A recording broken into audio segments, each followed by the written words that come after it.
Baik, ya.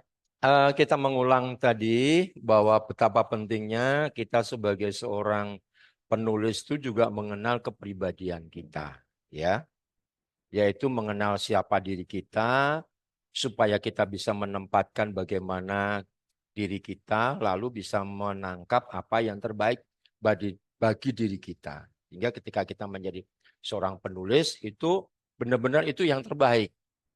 Ya, itu yang terbaik gitu ya. Itu yang dimaksudkan. Nah, sekarang kita akan lihat. Nah, lihat, perhatikan dan simpulkan. Orang ini sedang apa?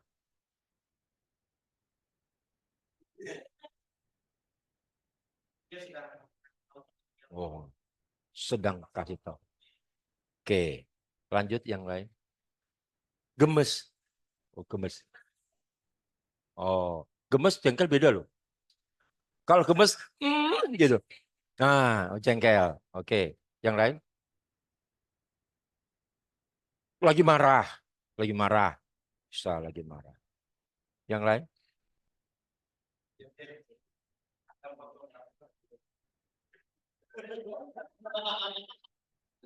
Gitu ya. Ini lagi acting ya. Lagi acting. Mengapa demikian? Tadi yang jawab gemes, yang jawab jengkel. Ngapain? Kalau gitu kenapa?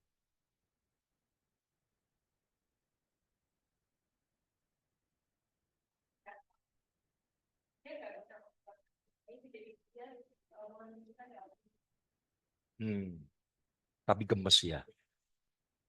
Ya, mengapa demikian? Mengapa ibu ini demikian? Nggak tahu ya. Keinginan juga jawab. Ya, gigit gitu ya. Oke, kesel ya. Kesel sama ibu ya. Ya, oke. Lanjut. Menurut Anda,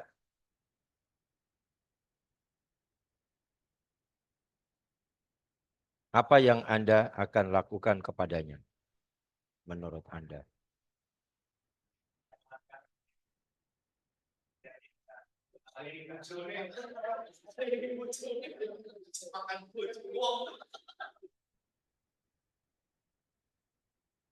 Saya kan bicara respon. Menurut Anda, apa yang Anda akan lakukan?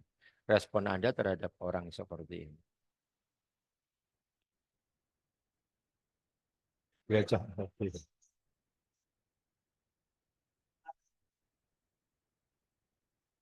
ngopi nasi Padang.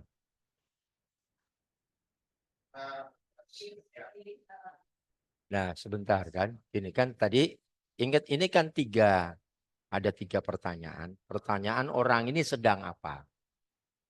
Jawabannya tadi gemes atau jengkel, marah. Kalau kaitan dengan jengkel itu kira-kira diajak ngopi itu gimana? Masih matching?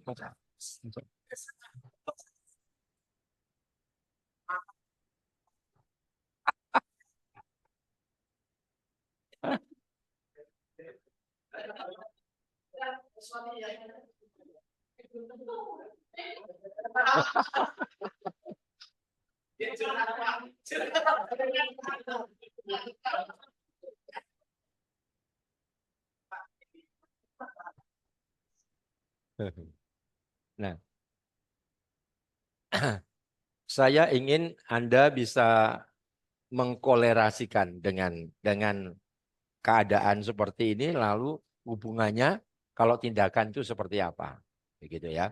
Lewat ini. Ya ini kalau ini masalah nih, ya. Misalnya kalau dibuat sebuah judul gitu ya, eh, apa kepribadian yang emosional, ya, eh, berdampak pada apa? Misalnya berdampak pada apa kondisi yang buruk atau seperti apa kan bisa nantinya jadi seperti itu. Lalu kan menurut Anda apa yang harus Anda lakukan terhadap masalah kemarahan itu begitu kan? Nah, itu nanti matching enggak gitu loh. Antara kejadian dengan kemudian solusinya matching enggak gitu. Ya. Ya memang kalau dibilang tidak salah juga bisa saja tidak salah, diajak makan itu juga salah. Makan dulu lah, makan dulu. Nanti ngobrol lagi atau ngopi sih, ngopi sih. Ya bisa. Ya. Tetapi itu eh, tergantung bagaimana nanti respon orang yang marah gitu. Kalau respon orang yang marah, ini masalahnya belum selesai. Tahu nggak? Kamu aja makan, makan sendiri. Ah, nanti lalu lagunya makan makan sendiri gitu kan. Gitu ya. Ya, ya ini makanya begini. Ini ada sebab, ada akibat ya. Itu pasti memang sebab dan akibat ini bisa pasti ada korelasinya, ada hubungannya.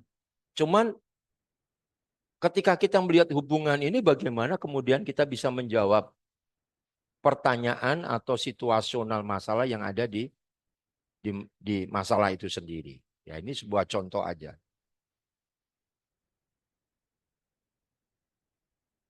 Aduh, lari lagi malah.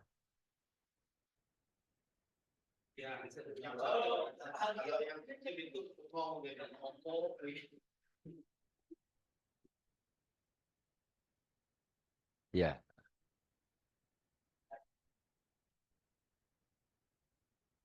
nah, tolong dibacakan.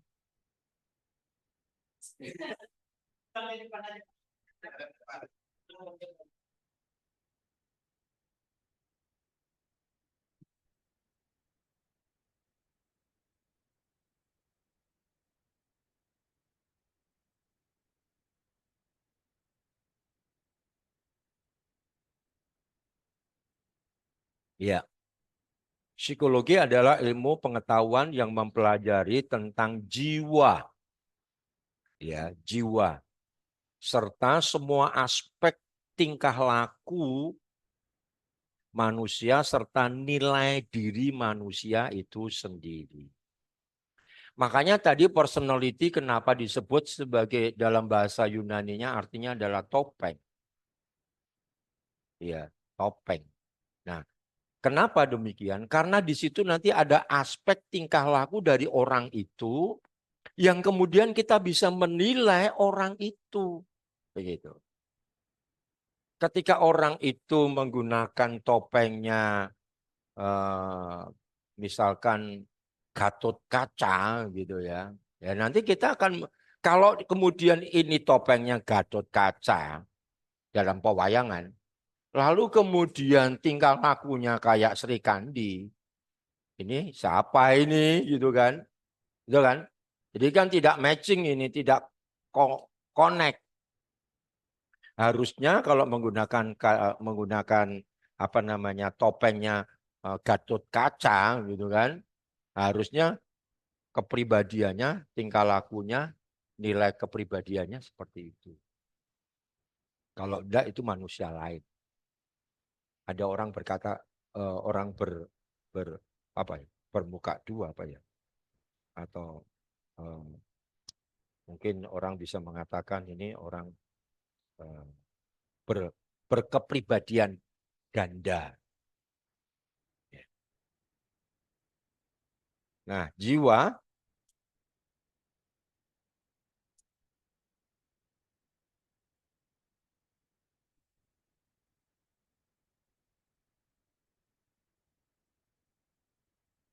ya. Jadi jiwa kita ya, jiwa Bapak Ibu Saudara semua itu akan menentukan bagaimana berpikir, bagaimana merasa, bagaimana bertindak. Begitu. Nah, ini yang nanti mempengaruhi tulisan Anda. Tulisan Anda terpengaruh di sini. Karena apa? Ya, karena membawa jiwa Anda. Dari jiwa Anda itu Anda akan bagaimana cara berpikir, bagaimana cara merasa, bagaimana cara bertindak, itu akan terakumulasi di dalam keseluruhan tulisan Anda. nanti sebagai seorang peneliti. Berarti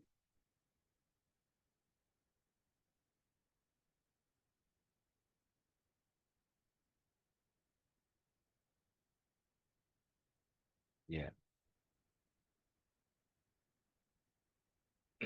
Nah, sekarang kita melihat lagi.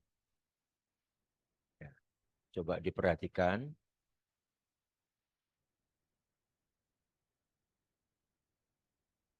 Penilaian yang dilakukan terhadap gambar tersebut di atas merupakan tindakan yang didasari atas paradigma kerangka berpikir atau pola pikir yang dimilikinya.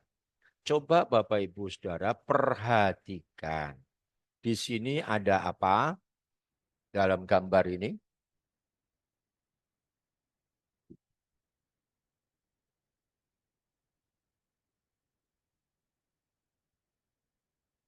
Kalau masih kurang jelas, di sini ada dua orang, betul ya? Yang sedang ada, ya, ya kan? Dua orang ini memberikan penilaian terhadap kinerja. Orang ini memberi nilai, dia memberi nilai. Tapi pemberian nilainya kan berbeda-beda. Dengan gestur yang kita lihat di sini, dua-dua memberikan nilai. Ya toh? Penilaian yang dilakukan terhadap gambar tersebut di atas merupakan tindakan yang didasari atas paradigma kerangka berpikir atau pola pikir yang dimiliki oleh kedua orang ini terhadap orang ini.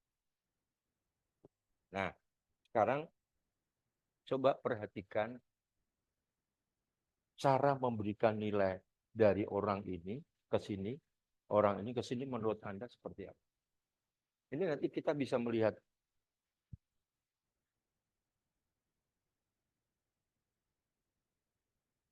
Coba Anda sekarang menilai.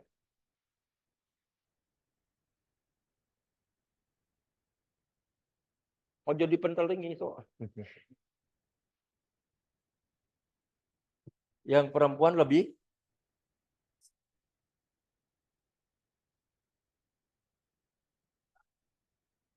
Hmm, hmm, hmm.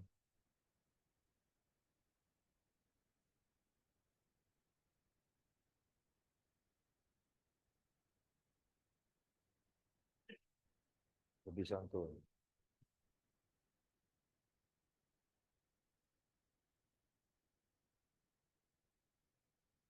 No,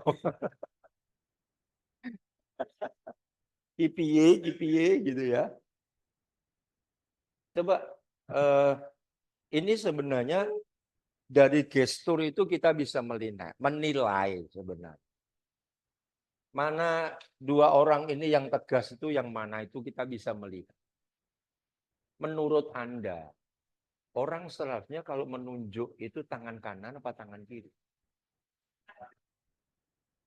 Logikanya gitu menunjukkan itu tangan kanan. Ya, masih saya bisa iyakan, tetapi bisa tumbang. Jawaban Anda masih bisa tumbang. Oke, kalau dia bilang tidak, masih bisa. Tapi saya akan perlihatkan lagi. Perhatikan. Tangannya di mana? Betul ya? Ini bisa menunjukkan memang orang ini tidak tegas. Nggak ada orang tegas gini. Betul kan? Pakai lagi loh ini laki loh ini. Pakai tangan kiri, tangannya masih masuk. Coba kita mesti mengamati ini. Ya. Coba kita lihat ini. Kita sedang mengamati orang. Tapi kalau yang wanita ini, kita lihat seperti ini. Nah, itu bisa menunjukkan ketegasan dari wanita. Ya. Jadi nanti kita coba perhatikan hal-hal yang seperti ini ya. Nah, paradigma, oke. Paradigma tersebut adalah pengetahuan dan pemahaman yang melekat pada keberadaan diri dari orang ini. ketika melihat dia. Ini kepribadian. Saya bilang inilah kepribadian dari kedua orang ini ketika menanggapi persoalan pegawai yang mungkin salah atau tidak bisa mengerjakan. Nah, sekarang lanjut, tolong dibacakan.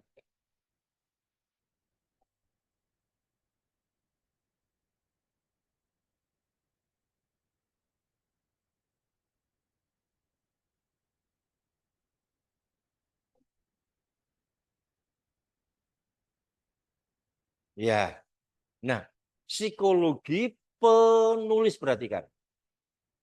Ketika kita tadi sudah belajar tentang gesturnya, bicara kita belajar dari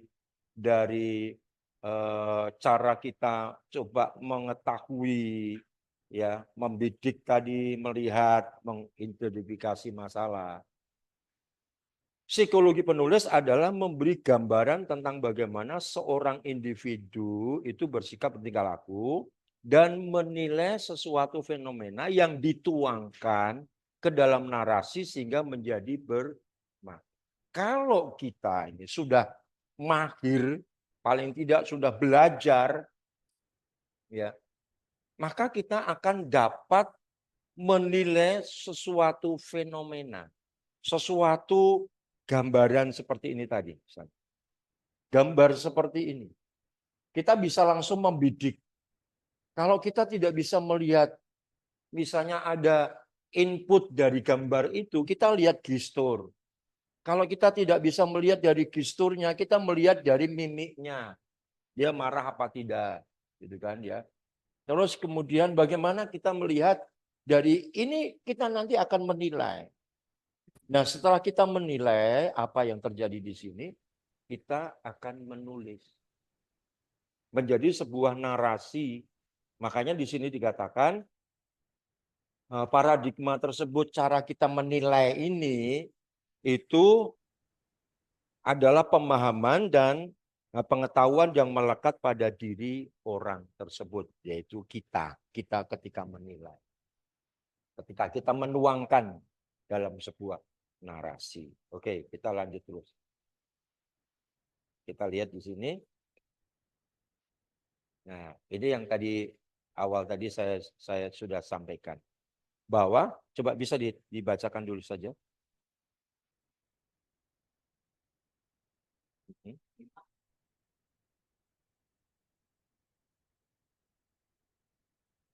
Ya, narasi itu atau tulisan itu memberi makna dan dampak tergantung bagaimana jiwa. Yaitu terdiri dari pikiran kita, terdiri dari perasaan kita, terdiri dari keinginan atau hasrat atau kemauan kita. Narasi itu jadi makna atau tidak bermakna. Nanti sebelum kita istirahat, saya minta itu akan dikerjakan. Tulisan Anda bermakna atau tidak bermakna. Ya. Nah, lanjut.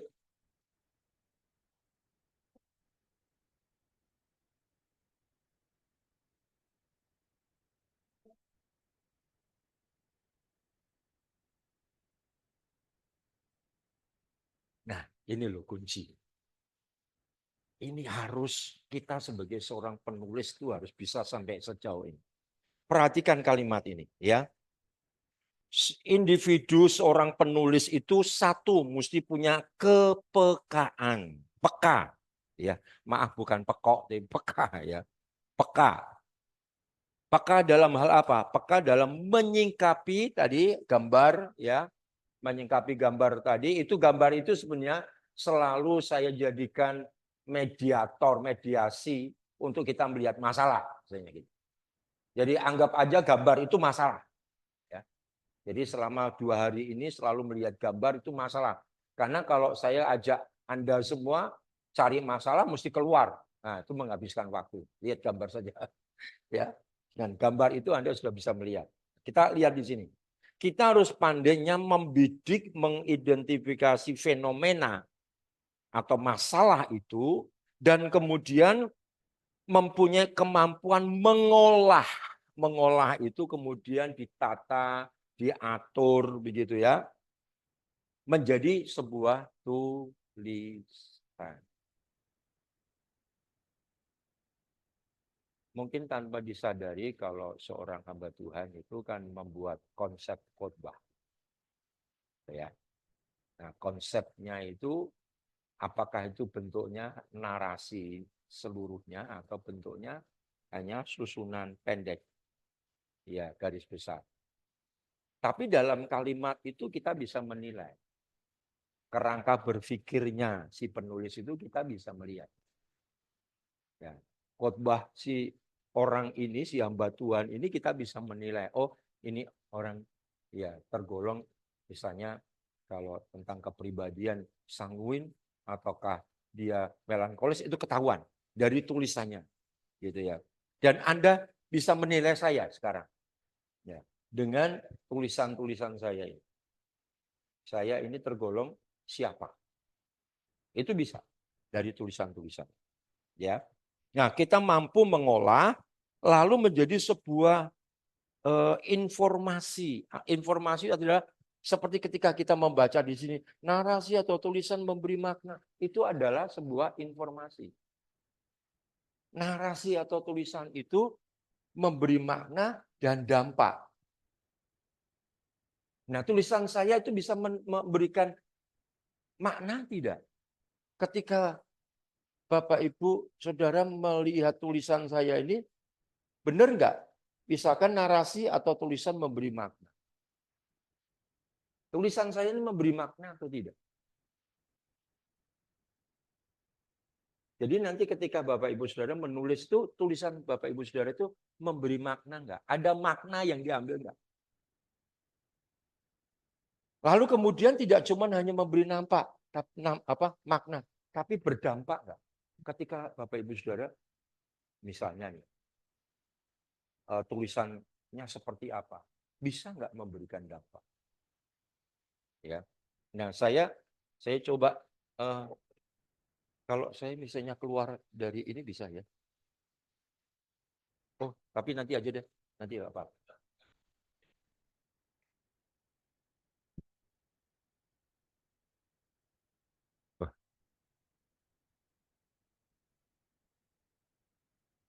Oke. Ya, nanti aja deh daripada nanti terganggu. Saya buka soalnya nanti mengolahnya menjadi tulisan sehingga mampu memberikan informasi dan kekuatan yang mentransformasi. Ya, kekuatan yang bisa mentransformasi orang yang membaca. Kalau itu bisa sampai mentransformasi orang yang membaca, tulisan Anda hebat, luar biasa. Baca saja, wah ini dah tajam banget. Kalimat satu kalimat tuh orang bisa kayak masuk ke dalam, terbawa arus di sana. Wah ini seperti ini. Itu tulisan itu kalau bisa sampai seperti itu, wah Anda luar biasa. Nah itu bisa terjadi kalau kita belajar di sini dulu. Lihat, di mana kemampuan kita, potensi kita, kepribadian kita. Itu justru yang harus dikembangkan untuk menjadi seorang penulis yang benar-benar bisa memberkati orang yang membacanya. Ya, yang di ruang chat ada pertanyaan atau mungkin ada yang ingin disampaikan, silakan. Adakah? Jangan nyanyi kayak anak sekolah minggu ya. Tidak ada, tidak ada gitu. Adakah? Di sini banyak sekali nih. Di chatnya ini yang ikut Zoom lumayan banyak ini. Silakan. Sudah nangkep apa yang disampaikan? Mohon ada salah satu yang merespon di sini mengenai keterlibatan psikologi kita sebagai seorang penulis. Ada?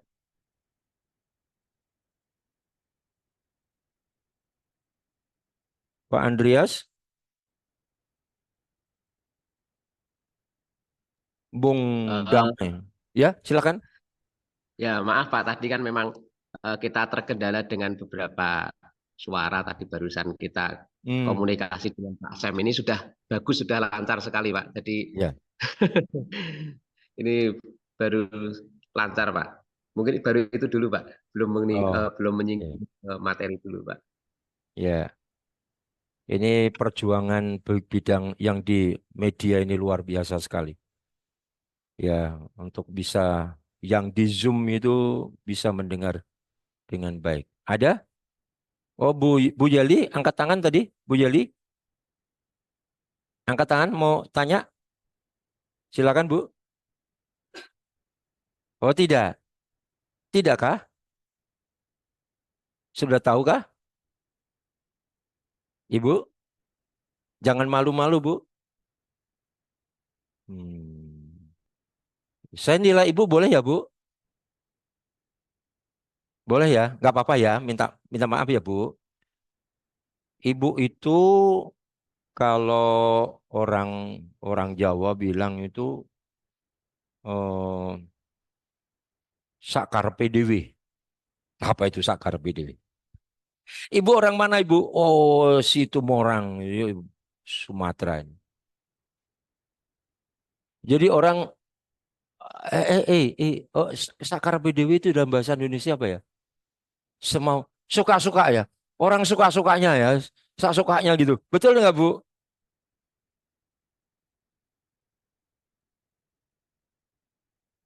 Halo, Bu. Dibuka, Bu, mic-nya, Bu.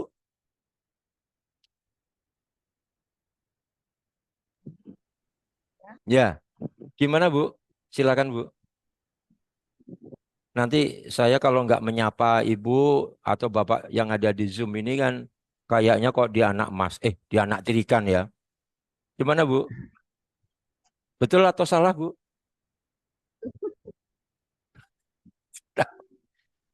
Gimana, Bu? Ya, betul. Belum ada suaranya di sini, Bu. Udah. Ya, gimana, Bu? Belum. Suka-sukamu Tuhan, gitu loh, Bu, maksudnya, Bu. Emang gua Ya, pikirin, gitu ya. Iya, Bu. Iya. Kalau di sini saya lihat mantuk-mantuk ya.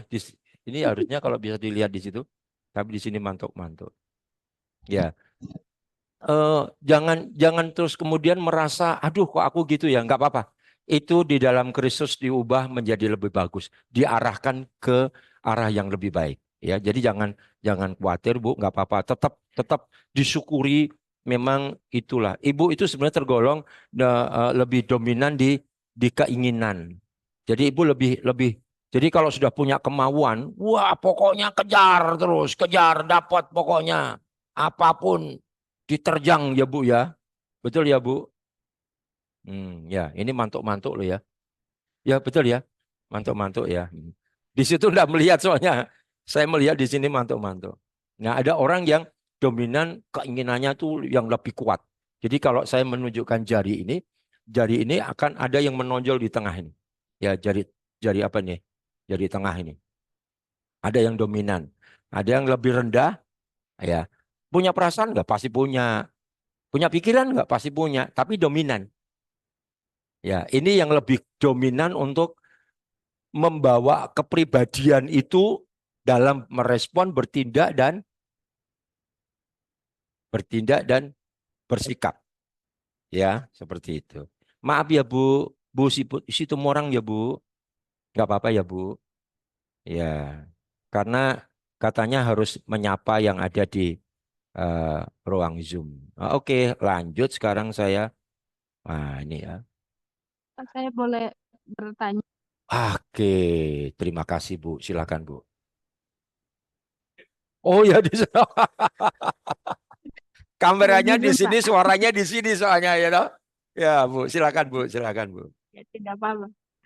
Eh, Berkaitan dengan materi yang baru saja kita pelajari bersama, Ya, ini menjadi pengetahuan baru buat saya secara pribadi dalam mempelajari metodologi penelitian dan saya baru mengerti bahwa ternyata psikologi dan kepribadian dari si penulis itu ternyata memiliki dampak yang sangat besar untuk bisa melihat isi dari apa yang ditulis oleh penulis itu sendiri.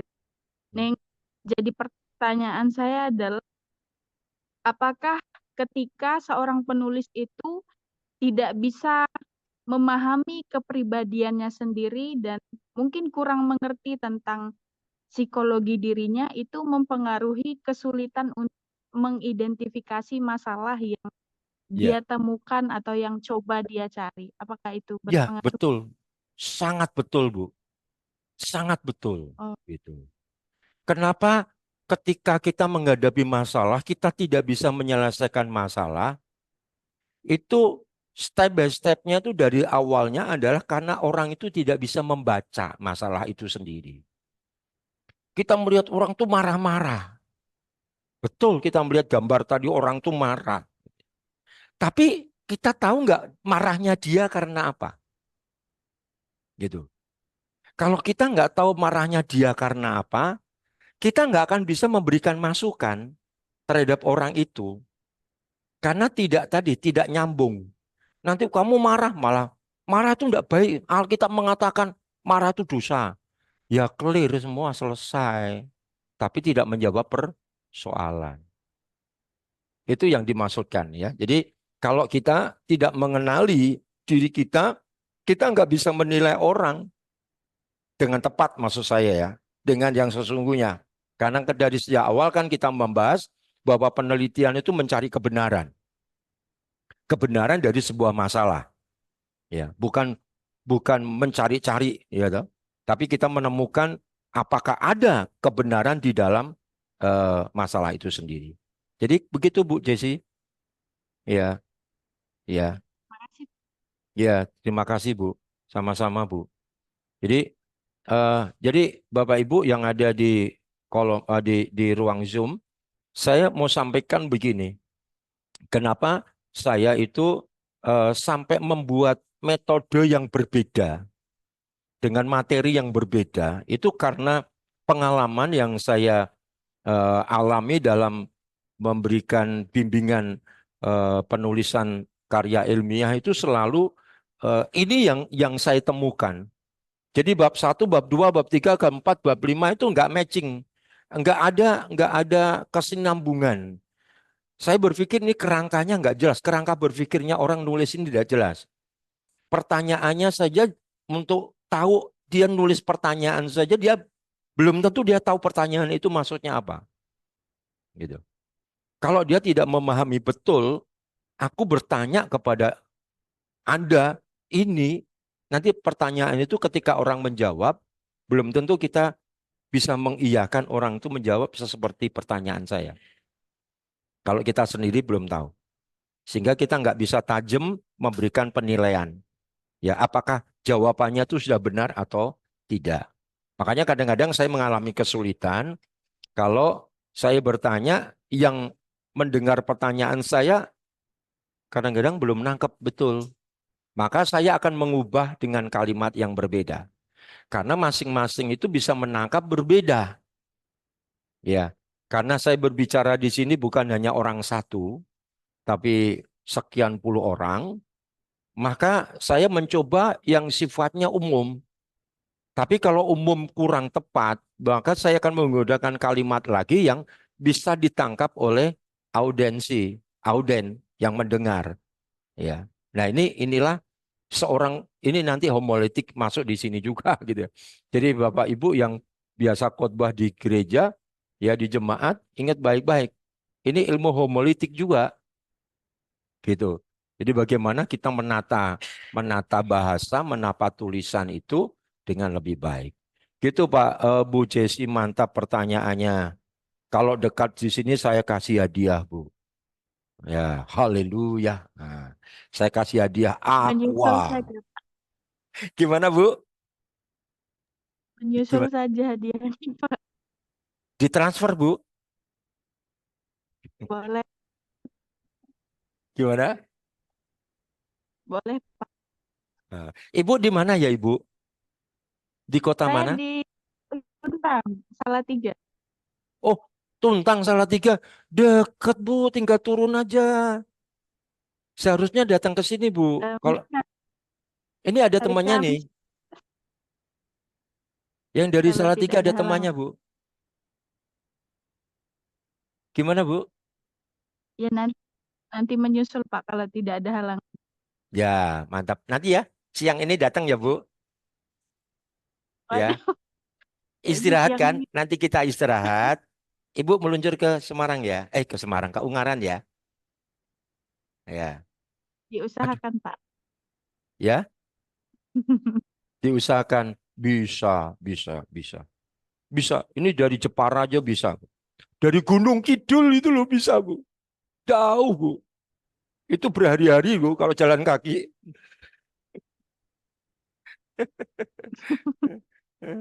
Oke, oke, mantap, mantap, mantap. Terima kasih. Terima kasih, terima kasih, terima kasih. Ya, ya ini tadi ya. Saya sebenarnya ingin menunjukkan, tapi saya lihat jurnal apa ya? Jurnal. Saya coba ketik jurnal eh, Rafflesia, misalkan. Kemudian saya, nah,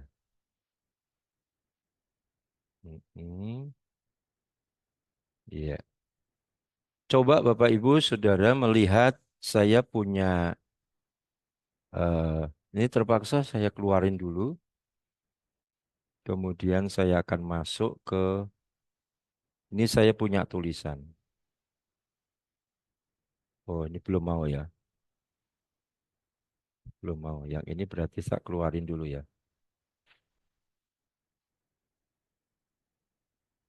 Mm-mm.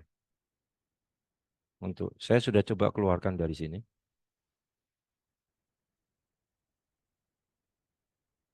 Nah, ini saya keluarin. Nah, terus ke zoomnya.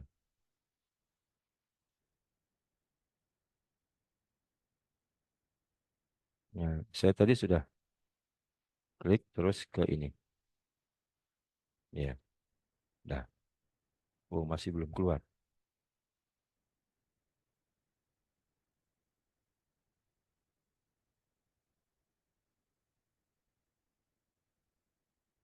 Nah ini pas sudah oke. Ini saya buat tulisan keluar tahun 2024. Jadi masih hangat di bulan April yang lalu. Ya, ini penelitian saya di jurnal Sinta 2 ya. Karena untuk ke ke eh, apa itu meningkatkan jabatan fungsional harus Sinta 2. Ini adalah implementasi membangun relasi berdasarkan Efesus 5 ayat 1 dan 2 terhadap keutuhan jemaat sebagai anggota tubuh Kristus. Ya. Nah, di sini coba eh, lihat tulisan ini. Silakan dibaca sebentar saja.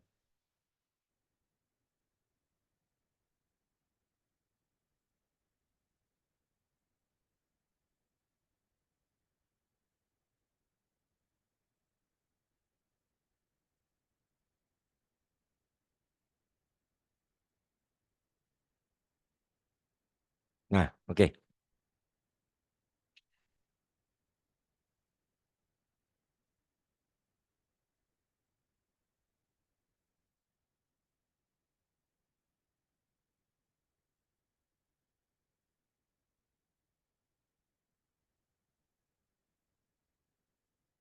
Ya. Stop sampai di sini dulu. Ya. Ini ada nggak menurut Anda, ya menurut Bapak Ibu Saudara, ini tulisan kan, ini dah narasi ya. Nah, saya menyebut itu keanekaragaman budaya sosial suku bahasa dan bangsa dapat berpotensi apa? Menimbulkan berbagai konflik bahkan multi dimensi. Ya. Ketika Bapak Ibu Saudara membaca itu sudah langsung nangkap tidak? Langsungnya dalam ranah knowledge pengetahuan kita itu keanekaragaman pasti bisa memunculkan konflik. Nah, nanti ketika kita membuat tulisan, perhatikan baik, ketika kita membuat tulisan, kita harus bisa sampai seperti itu. Ketika di sini, satu kalimat ini loh, sampai di sini aja, sampai di berdampak pada relasi dan interaksi. Kalau kita lihat di sini, itu sudah ada tiga fase. Fase yang pertama bicara keanekaragaman, ya toh? Fase yang kedua berbicara tentang apa? Konflik multidimensi. Fase yang ketiga bicara mengenai. Nah, ini ada tiga, begitu. Dari keanekaragaman. Jangankan keanekaragaman, yang satu homogen saja itu bisa menimbulkan konflik. Apalagi bahasa saya adalah keanekaragaman. Makin memastikan orang nggak perlu jawab, kira-kira bisa nggak ya? Kira-kira ada konflik nggak? Ya, orang Batak, orang Ambon, orang Jawa, orang Papua itu kalau dikumpulin kira-kira mudah bikin konflik terjadi nggak ya? Ya. Orang Jawa mendengar sama omongan sama orang Batak, misalnya orang Batak, ya toh, tahu ini gimana? Dengarkah? Orang Jawa, oh, kok ngomong jangan keras-keras dong, nyakitin. Orang kan begitu kan, orang Jawa kan lebih lebih halus gitu.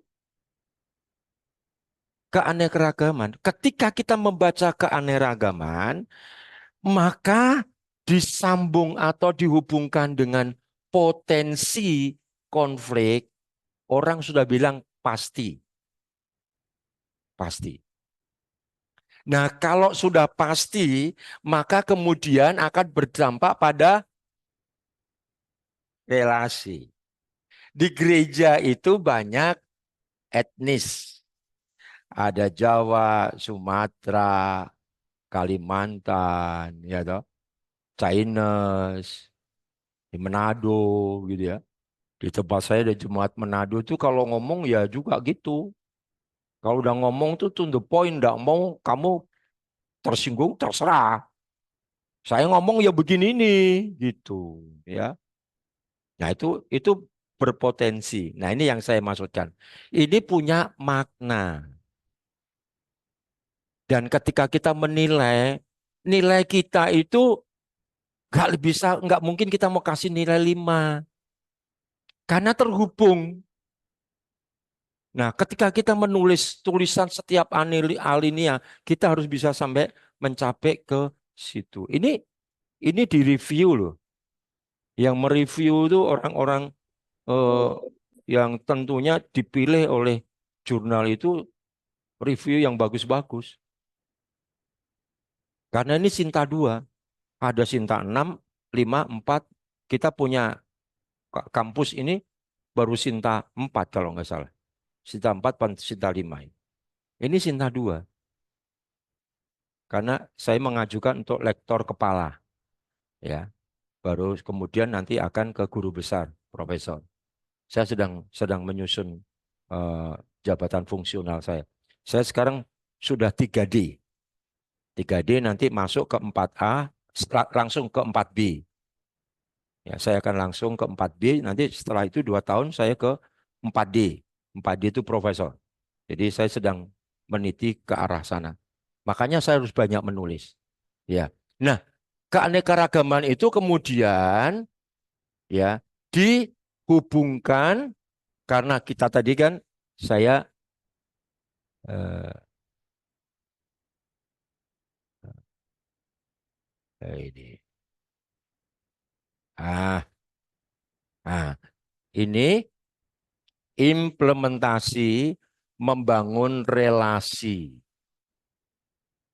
Implementasi membangun relasi Karena saya menggunakan dasarnya Efesus pasal 5 ayat 1 dan 2.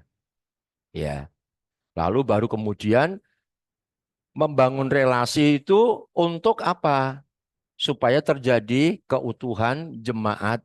Karena jemaat itu terdiri dari banyak anggota tubuh Kristus. Banyak anggota jemaat dari berbagai etnis yang ada. Nah, ini gimana caranya? Saya menggunakan Efesus pasal 5. Bisa nggak menggunakan yang lain? Silakan. Anda bisa menggunakan apapun. Nah, ini eh, ya. Nah, nanti ketika kemudian membuat pendahuluan, kepemimpinan pastoral dalam mengembalakan seringkali berhadapan dengan konflik. Pak Gembala, banyak konflik nggak? Banyak kan? Si A, si B, si C ya konflik antar jemaat, antar dengan majelis dengan jemaat. Itu kemudian saya masukkan ini. Ada footnote ini kan, ada angka 1. Itu saya masukkan. Di mana terjadi? Nah ini. Ya, di sini ada keterangan tulisan siapa ini. Kepemimpinan pastoral dalam mengelola konflik jemaat di gereja lokal berdasarkan Markus. Nah, saya menyertakan tulisan-tulisan orang yang kemarin ya, Pak. Itu ada apa namanya? Didukung oleh pendapat orang lain. Tapi ini tulisan saya. Nah, kenyataan adanya konflik antara anggota jemaat menjadi bagian tak terhindarkan karena relasi dan interaksi di dalam komunitas sebagai makhluk sosial. Nah, kalimatnya terus tertata. Orang baca itu tidak mengulang lagi. Oh ya, ketemu lagi. Oh ya. Karena apa? Langsung bisa ditangkap, langsung bisa dimengerti. Gitu. Kemudian konflik sering muncul karena ketimpangan sosial di antara kelompok masyarakat, di mana satu kelompok dapat mengeksploitasi yang lain secara berlebihan ya dengan berbagai dan hal-hal ini ya, potensi-potensi. Nah ini nanti Bapak Ibu sudah bisa membuat tulisan-tulisan seperti ini. Lalu menanggapi konflik yang terungkap dalam data penelitian di bobot itu lalu buat ya ini.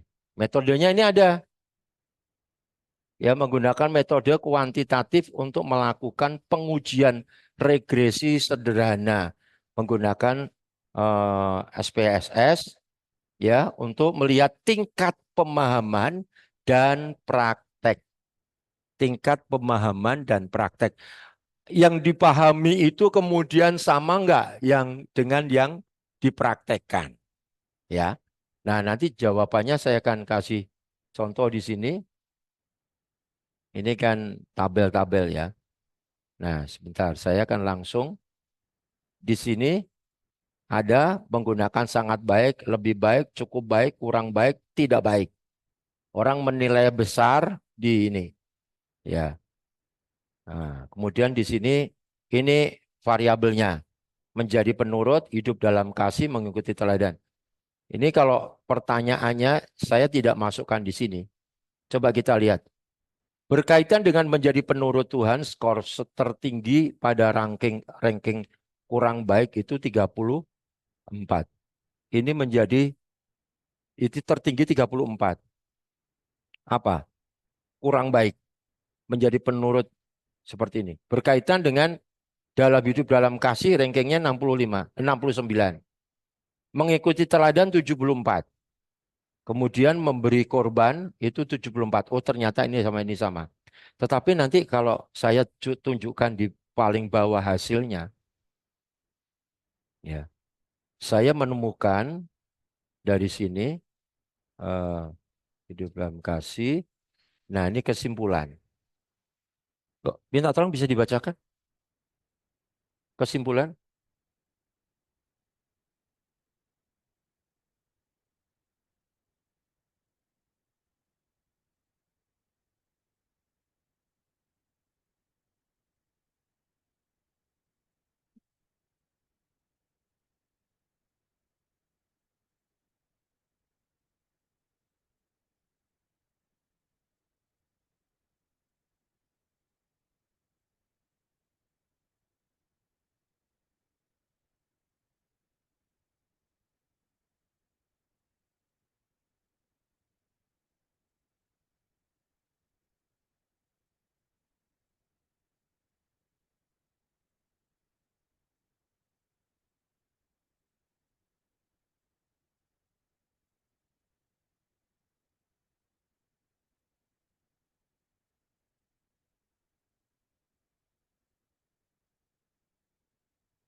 Mm-mm.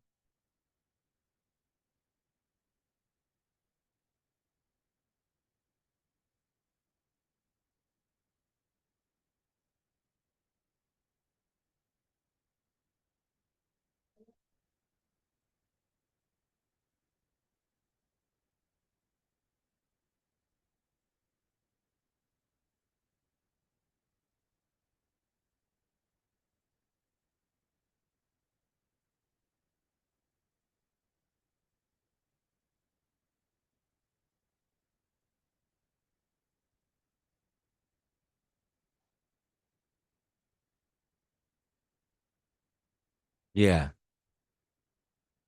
saya kepengen ada yang perlu di sini. Bahwa kalau kita akan menemukan angka-angka ini. Ada 65% di sini 75%. Ya, ditemukan pemahaman sebesar 65,5%. Lalu kemudian di sini prakteknya 75%. Aneh toh? Skornya itu lebih baik, karena lebih baik. Tapi kurang lebih ini sekitar 9%. Orang eh, paham itu 65%, tapi prakteknya kok bisa sampai 74%. Di mana harusnya linier. Kalau pahamnya 50%, prakteknya maka 50%. Kalau 75%, maka prakteknya 75%. Kenapa kok pahamnya cuma 65%, tapi prakteknya kok bisa melebihi pemahamannya kan? Betul kan? Nah, ini nanti kita memang harus belajar di sini. Kenapa kok bisa terjadi? Bagaimana kita menyimpulkannya? Oh, bisa saja. Karena prakteknya itu menjadi sebuah gaya hidup yang biasa dilakukan. Tanpa memahami sudah biasa melakukan. Di Jawa itu tidak usah, misalnya di Jawa Tengah gitu ya. Namanya budaya gotong royong itu biasa. Tidak usah dikutbahi, dia tidak perlu punya pemahaman Alkitab tentang gotong royong. Atau khususnya di Roma pasal 15 itu. Yang lemah membantu yang kuat membantu yang lemah, yang lebih membantu yang kurang. Tidak perlu tolong menolong, tapi itu gaya hidup tolong menolong. Nah, itu nanti ketika kita menangkap kenapa bisa terjadi, berarti orang ini tidak perlu terlalu banyak pemahaman, ya, dia bisa mempraktekkan. Kenapa? Ini sudah menjadi gaya hidup. Nah, itu. Nanti kalau kita kemudian, karena nanti kita akan mendeskripsikan tulisan kita ya, dari hasil. Ini kan kuantitatif, tapi regresi sederhana. Jadi cuman ya tidak terlalu rumit ya dengan angka-angka yang kita bisa pelajari nanti di sini. Ya, itu. Nah, dari ini ada pertanyaan, baik yang di Zoom maupun di depan saya.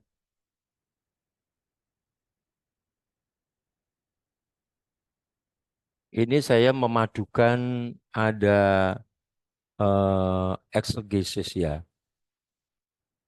Ya,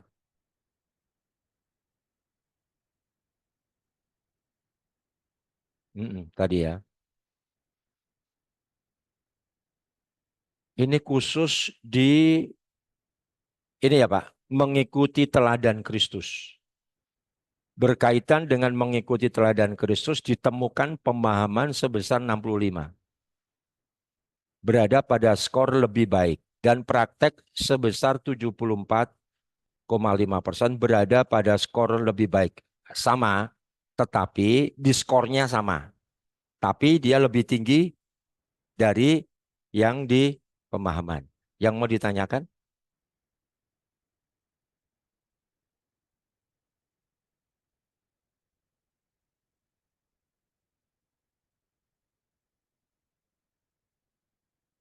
Ya,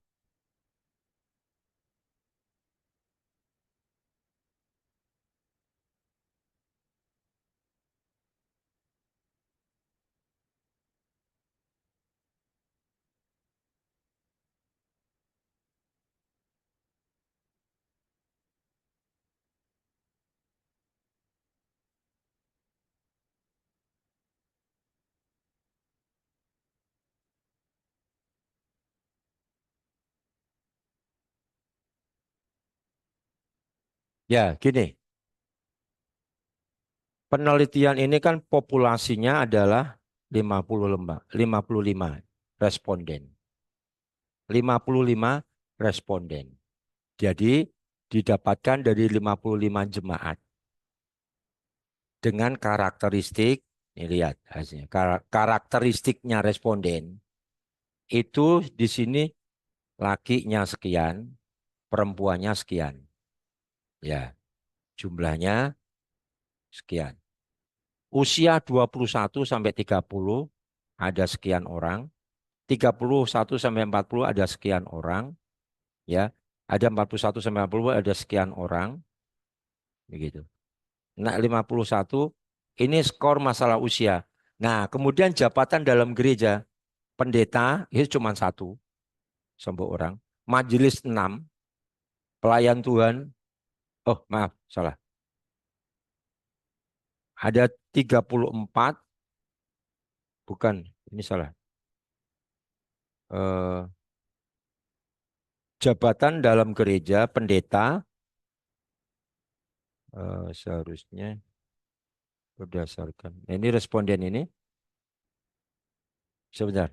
Ya, ada pelayan. Ini bicara mengenai jabatan. Nah, maksud saya gini, jabatan ini mempengaruhi pola pikir yang saya bilang tadi. Ada paradigma dari orang yang sedang kita teliti.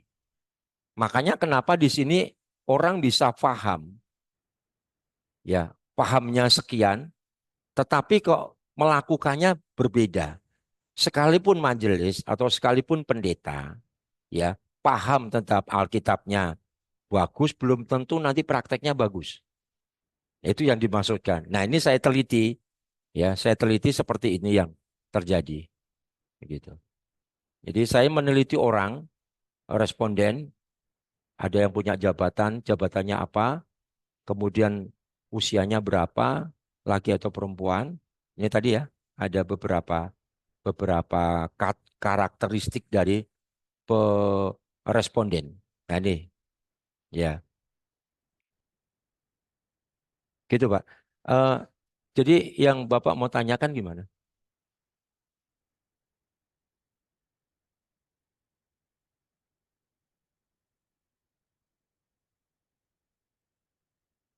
Ya, iya.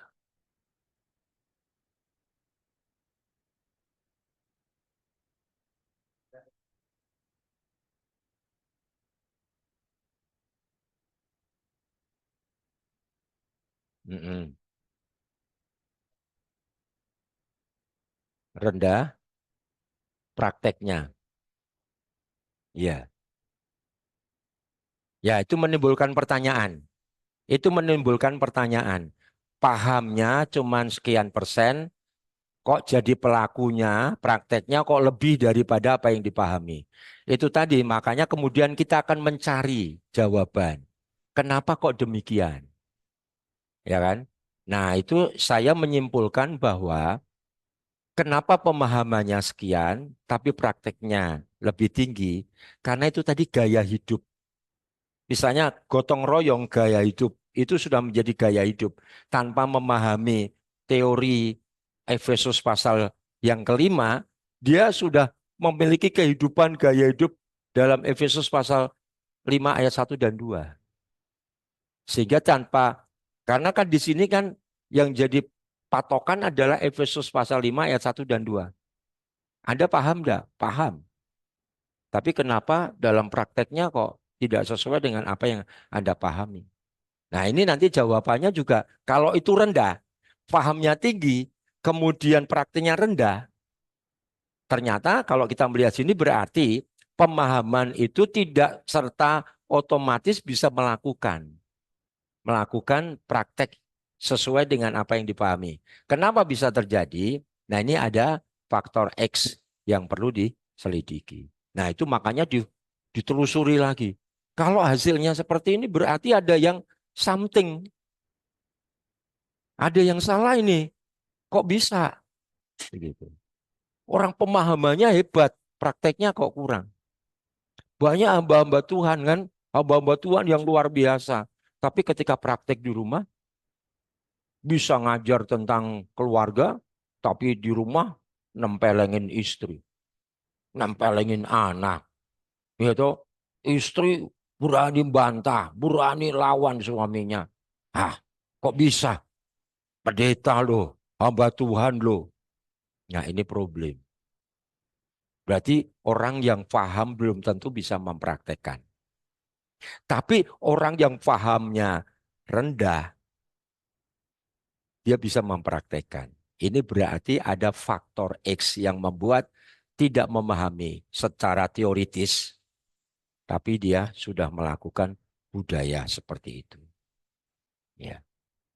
Misalnya di Jawa, ya di Keraton Yogyakarta itu, misalkan, itu nggih, pokoknya tuan, ya gitu kan. Sehingga istri orang Jawa terutama gitu ya, itu punya budaya bagaimana bisa menghormati suami. Karena ini budaya. Jadi bukan bukan berdasarkan teori yang dia pahami. Nah, itu bisa terjadi seperti itu. Makanya nanti kita teliti lagi. Oh, berarti itu karena budaya yang sudah dibangun tentang misalnya ketundukan istri terhadap suami. Kita bisa bahas Efesus pasal 5 ini tentang suami dan istri. Tunduklah kepada suamimu. Ya, toh, seperti kepada Tuhan. Tapi di lapangan apakah ada istri-istri yang sudah tunduk kepada suami? Ini contoh, gitu kan. Ya, nanduk, bukan tunduk tapi nanduk, gitu ya. Ya, ya. Bisa terjadi, kenapa gitu?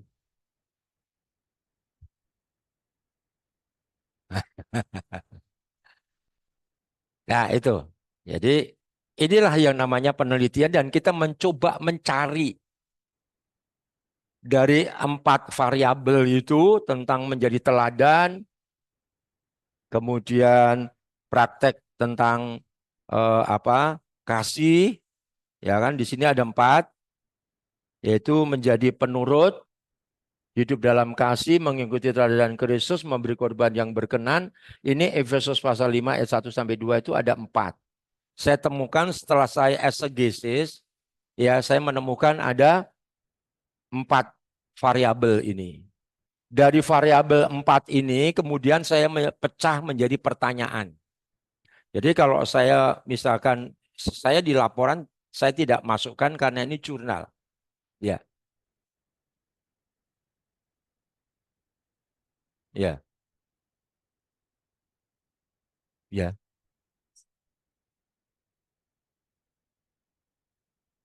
Mm-mm. Ada di Efesus pasal 5 ayat 1 dan 2. Karena ini menjadi dasar untuk membangun relasi itu di sini.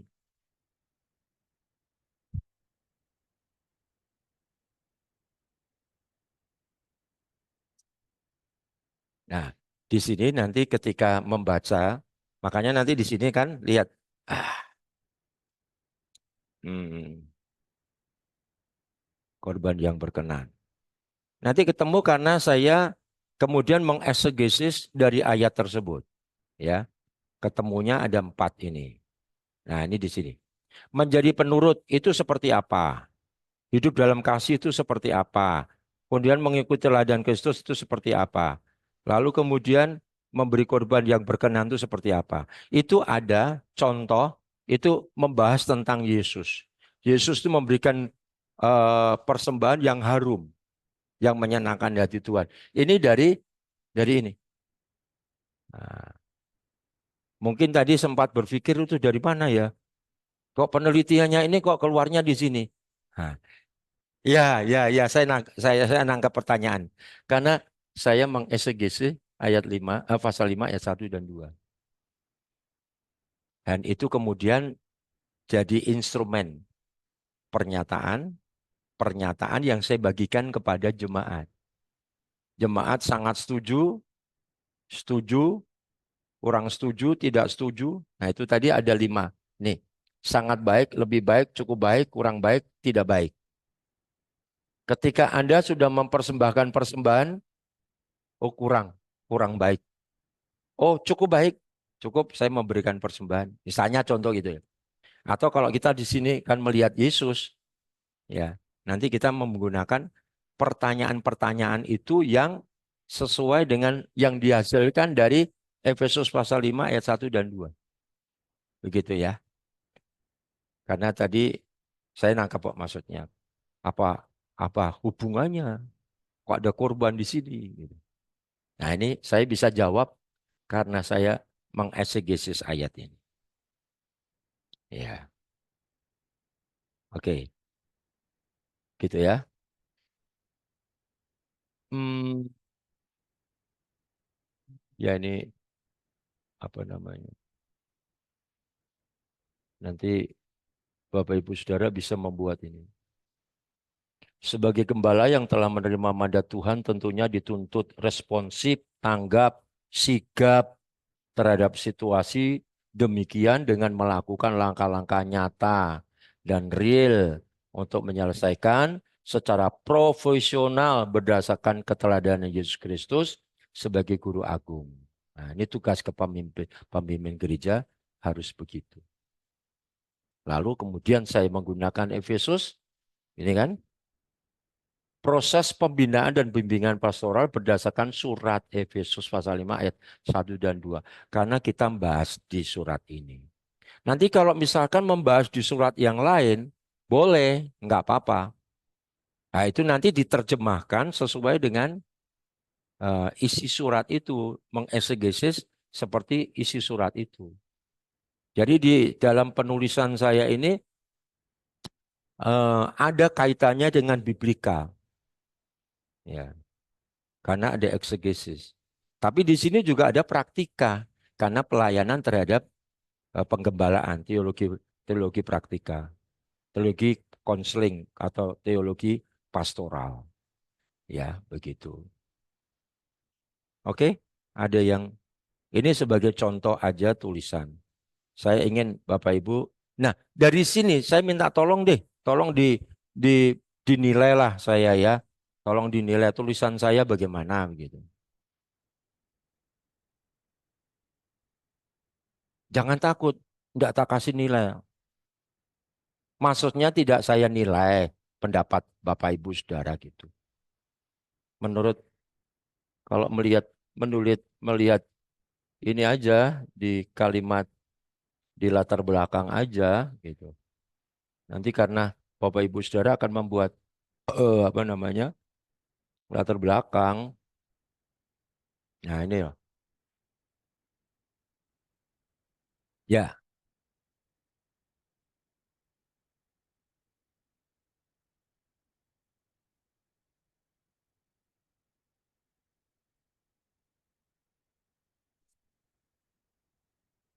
Hmm. Oh pasti, pasti. Saya nggak mau bilang semoga. Saya lebih lebih yakin pasti. Ya harus bisa begitu. Saya semula saya tulisan saya karena dulu itu di di jurnal OJS kan, di OJS itu eh, beberapa kali saya direview terus, kembalikan, saya perbaiki, kembalikan, saya perbaiki. Terus akhirnya bisa masuk ke Sinta 3. Sinta 3 itu ada beberapa, lebih banyak memang. Ini baru kemudian sekarang di Sinta 1, Sinta 2. Saya kepingin ke internasional, ya, yang Scopus. Itu saya kepingin. Saya sudah sempat submit di jurnal kepunyaannya eh, itu di mana tuh? Di Timur Tengah itu. eh, ah, apa yang namanya? Jurnal itu dari Afrika. Ya, pernah saya submit ke sana. eh, Kemudian direview, perlu ada perbaikan.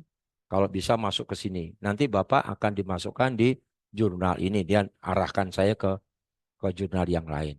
Tapi dinilai. Ada yang direview nggak masuk. Ada itu. Gitu. Itu yang lebih ganas tuh justru biasanya itu eh, Indonesia. Jadi jurnal Indonesia OJS itu apa ya, penilaiannya itu lebih kejam gitu daripada orang di luar. Karena yang luar tuh biasanya realistis. Kalau di sini masih kebawa perasaannya itu masalahnya. Ah, ini udah masuk ini. Ya itu mereview itu banyak kali tergantung di situ salah gitu.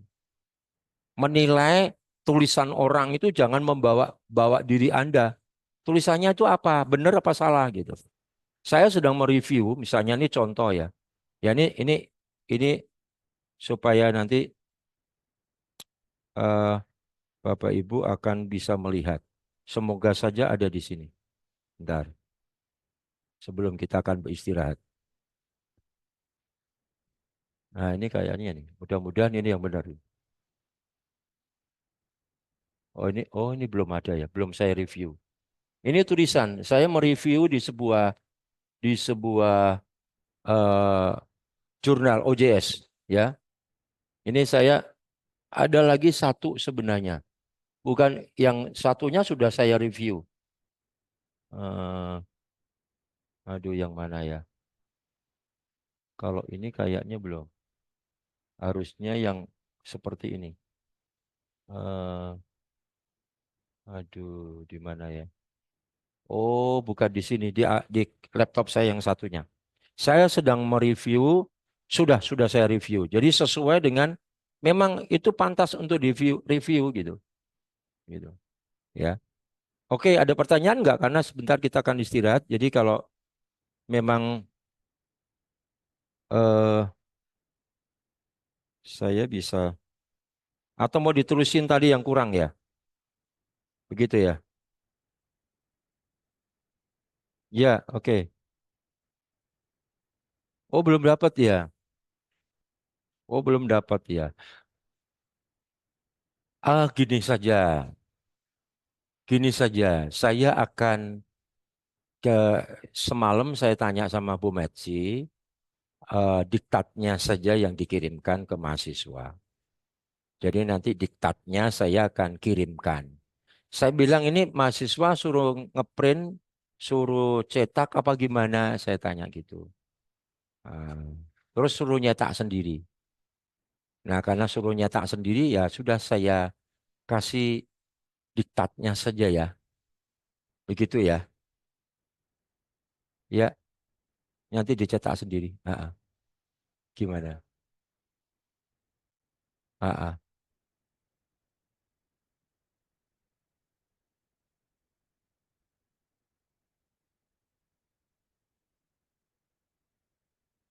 Oh ya, ya, ya.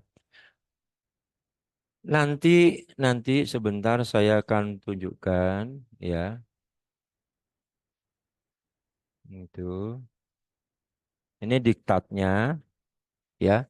Di sini saya sudah apa namanya? Coba sebentar. Di sini ada diktat, di sini ada RPS, jadi lengkap. Ya, saya ada RPS-nya. Ini misalnya RPS-nya seperti ini ya.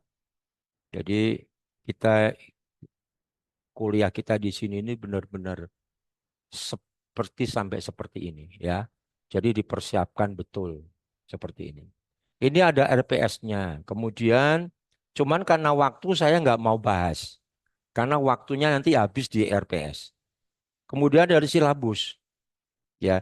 Silabusnya juga ada gitu. Nih lihat nih ini silabusnya ya. Ini silabusnya. Adakah? Ada ya. Jadi kita nggak ecek-ecek gitu ya. Kemudian kontrak pembelajarannya kemarin yang saya tunjukkan kontrak pembelajarannya. Ini metodenya ya. Kontrak pembelajarannya ada nih. Nih seperti ini ya. Jadi Bapak Ibu Saudara kuliah di sini nggak ecek-ecek. Ini kuliah beneran, ditata beneran, disusun sedemikian rupa ya. Dan tentunya dosen-dosen yang akan mengajar nanti sesuai dengan kemampuan mereka masing-masing. Kalau saya disuruh ngajar biblika, saya disuruh ngajar hermeneutik, saya mendingan nggak usah lah. Saya dibayar 1 juta, 5 juta, 10 juta juga nggak bakalan saya terima gitu. Karena nanti saya nggak bisa ngajar. Nah itu.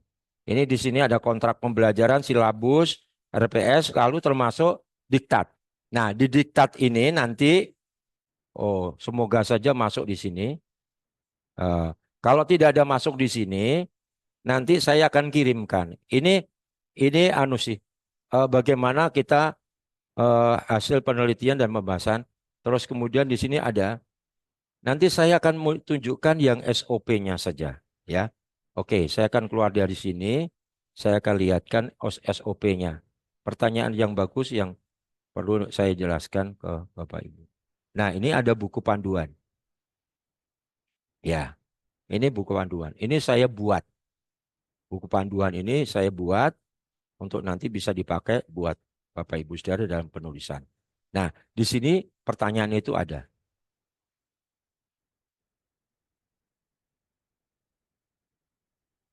Nah, misalnya ini kertasnya ya, ukuran kertas, berapa ukurannya kanan kirinya, ini sudah ada di sini. Harusnya pertanyaan itu ada di sini, menggunakan Mendeley, ya, kemudian itu ada di eh, catatan kaki. Nah, di sini, ya, ya, formatnya ada di sini, catatan kaki. Oh, belum masuk ya? Oh, yang di itu belum belum lihat. Oke, siap, siap, siap. Berarti saya masukkannya di sini. Sudah? Oke ya. Nah, ini format catatan kaki footnote itu kita bisa lihat di sini ya. Nama pengarang, judul bukunya, terus kemudian kalau ada penerjemah edisi berapa, kota di mana, jilid berapa, nomor berapa, halaman berapa. Ya, ini maksudnya contohnya seperti ini. William, ini penulisnya, ini bukunya, ya, ini judulnya, ini bukunya, ini kota ya, kota di mana dia ya. Ini contohnya. Lalu menggunakan font eh, apa itu hurufnya ya. Ini misalnya ukuran sekian. Itu untuk footnote. Tapi nanti untuk tulisan di lain beda ya. Tadi di atas. Ini kan bicara footnote. Lalu berapa ukurannya? Ini cuman 10 eh, ya, satu spasi. Nah, nanti Bapak Ibu sebentar langsung saya kirim. Ya, sebentar langsung saya kirim. Gitu. Nah, ini ke pustakaannya. Ya. Oh, ini belum masuk itu ya. Apa namanya? Eh, Tadi harusnya ada itu. Waduh, kok belum saya masukkan ya. Itu tadi Mendeley-nya tadi. Apa mau belum masuk di sini ya? Oh, ini harusnya ada Mendeley-nya. Ibu, oh, kok nggak masuk di sini ya?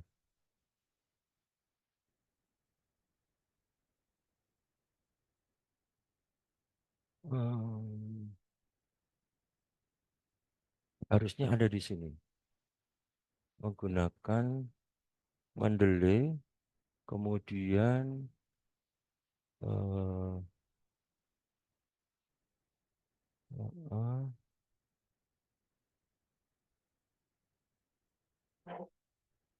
oh ini halamannya.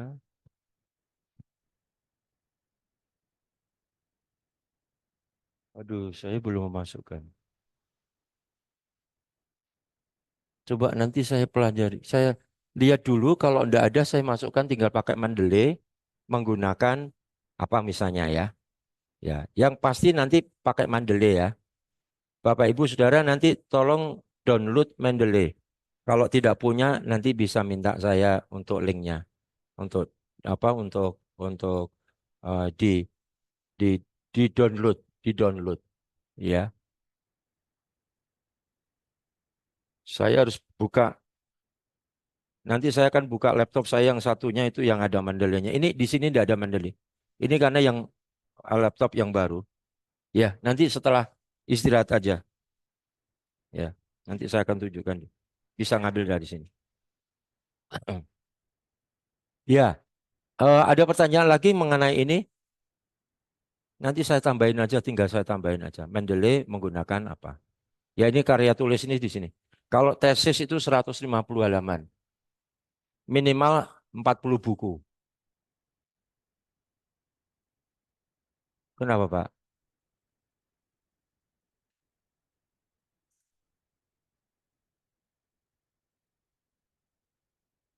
Iya.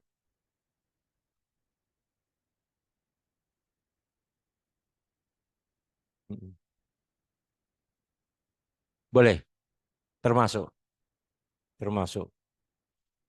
Saya punya, saya punya jurnal saja itu bisa lebih dari 40 jurnal. Kalau buku, Bapak Ibu Saudara turun ke bawah, jangan jalan-jalan. Kita ini perpustakaan khusus S2 aja udah ribuan ini buku di sini. Betul, luar biasa. Perpustakaan kita di bawah ini, wah hebat tuh. Coba nanti, itu khusus S2 itu banyak ribuan. Ya, ini mantap kita punya kampus. Ya, jangan takut, tidak akan kekurangan buku di sini. Haleluya. Ya,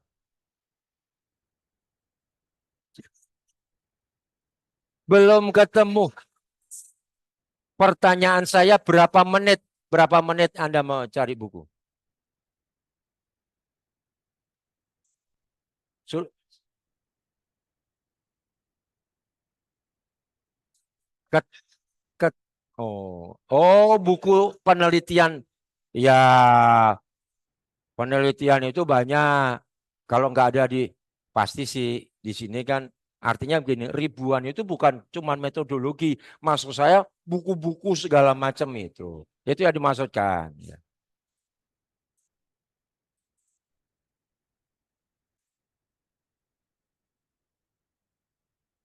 ya, saya terima kasih. Kalau itu memang gitu ya. Pasti kan nggak mungkin buku Sugiono di sini 2000 itu lah buat apa gitu. Hmm. Maksudnya itu buku-buku di sini untuk kita bisa membuat tesis, membuat karya tulis itu ribuan dengan berbagai judul. Judulnya nggak cuma metodologi saja, tapi nanti hermeneutika, homiletik, ya tentang PLPB, tentang apa saja ada di sini. Ya. Oh.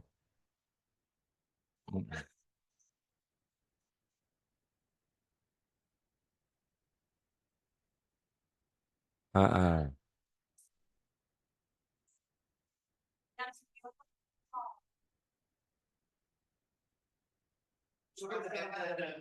Ya, kalau perpustakaan daerah pasti ada.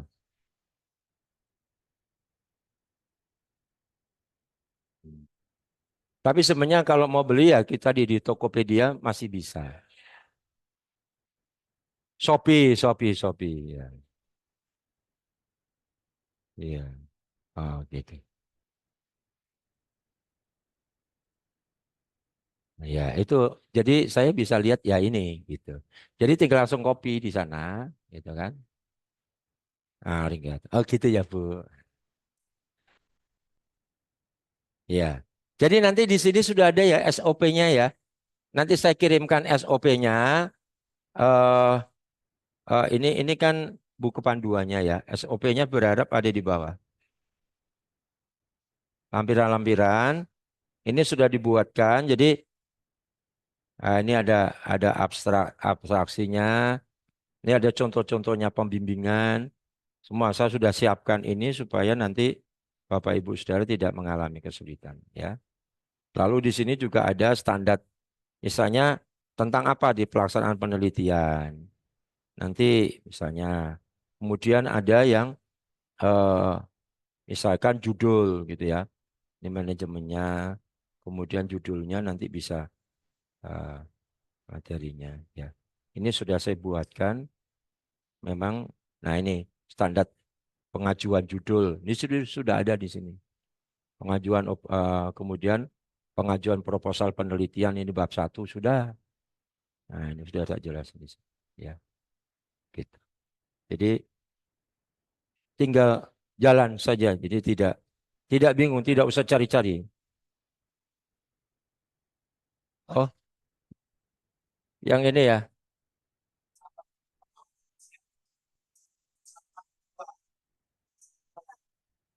Sapa bareng-bareng ya. Halo.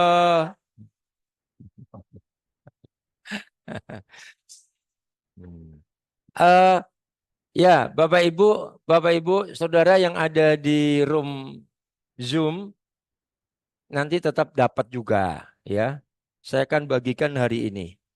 Hari ini untuk diktat ya sama SOP-nya saya akan bagikan ya. Sehingga nanti Bapak Ibu akan bisa melihat dari situ ya bagaimana menyusunnya ya. Oke, kita istirahat dulu. Masih ada pertanyaan?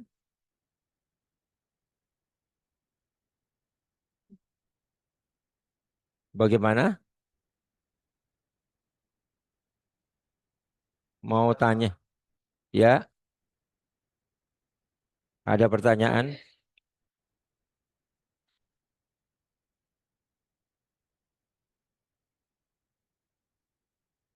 Tidak ada, Pak.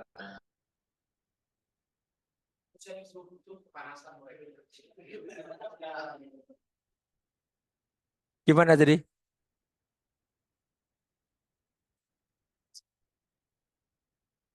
Oh gitu, kita mau lanjut? Enggak apa-apa. Ya, kalau saya lebih senang, seharusnya saya nggak senang. Saya lebih baik istirahat kan nggak capek. Betul kan? Tapi kalau buat saya ditantang di situ saya hadapin. Mau sampai jam 12, enggak apa-apa. Tapi saya anu dulu. Kalau ini sepakatan,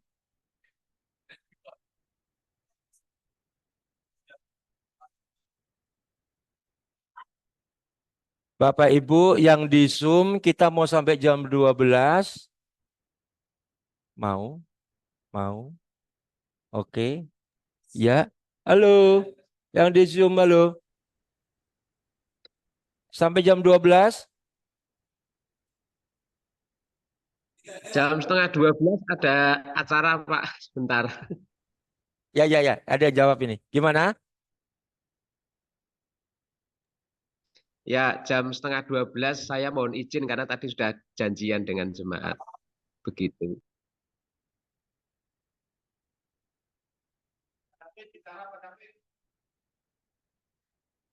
Ada Pak David di sini. Ada siapa lagi? Ah, jangan satu orang ah. Ya, satu lagi ya. Silakan Pak David atau Bu Rini. Kayaknya udah lelah banget ya Bu Rini ya. Aduh.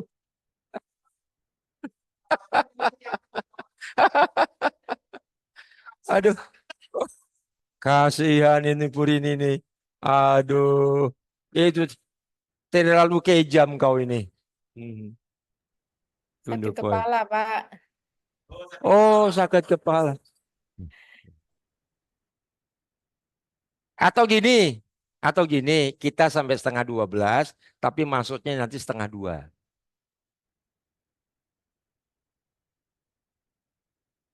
Selesainya tetap setengah 4. Tetap, baik kita ada tambah jam sedikit. Oh, nggak apa-apa, saya senang karena saya bisa berbagi ilmu. Ini panjang banget, ini masih banyak yang perlu kita bahas di sini. Gitu ya. Kan toh kita makan jam 12 sampai jam 1 itu sudah cukup, lebih dari cukup. Tadi ada yang kemarin ada yang istirahat. Saya nggak istirahat, saya duduk di sini sama Manu Bro yang media ini. Jadi saya nggak kemana-mana, cuman makan langsung ke sini. Istirahatnya setengah 12 sampai jam berapa? Setengah 2 ya. Berarti kita masuk setengah 2 gitu ya. Boleh, enggak apa-apa. Bapak, Ibu, Saudara yang ada di Zoom, kita masuknya setengah 2 ya. Siap. Siap, setengah 2. Top, Marco top ya. Setengah 2. Oke, sekarang istirahat. Nanti kita ketemu setengah 2. Ya, gitu ya.